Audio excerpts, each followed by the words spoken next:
ভূতে যদি এনেকৈ মাতি থাকে মচলা মচলা কেনেকুৱা লাগিব ভাবি চাওক এবাৰ। আজি কাহিনীটো পঠিয়াইছে চানী নামৰ ভাইটি এটাই কৈছে শংকৰোৎসৱ আছিলে মানে তাৰ নামঘৰত। তাৰপিছত শংকৰোৎসৱৰ ৰাতি আৰু প্ৰগ্ৰেম চগ্ৰেম হয়তো ৰাতি সি চানী আৰু তাৰ লগৰটোৱে ঘৰলৈ আহি আছে মানে ঘৰলৈ আহোঁতে সিহঁতে স্কুলখন পায় মানে স্কুলখন পাইছে স্কুলখন পোৱা মাত্ৰকে চানীৰ ভাগৰ মানে কি হাগিব লাগিলে বোলে।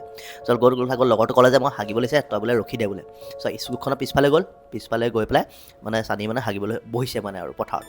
তাৰপিছত কি হ'ল এফালে সি নিজৰ কাম কৰি আছে এইফালে চানীৰ লগৰটোৱে মানে পিছফালে ঘূৰি চাইছে স্কুলৰ মানে যোনখন মানে বাৰাণ্ডাৰ মানে ছাইডৰ ৰুম আছে ৰুমটোৰ পৰা মানে এনেকৈ হাত এখন উলিয়াই এনেকৈ মাতি আছে এনেকৈ মাতি আছে। তাৰপিছত ইয়াৰ লগৰটো ভয় খালে লগালগ চানী পলা বোলে। তাৰপিছত সি লগৰটোতো পলালেই সি মানে পেণ্ট চেণ্ট পিন্ধি পূৰা পলাইছে দুইটা মানে পূৰা পলালে।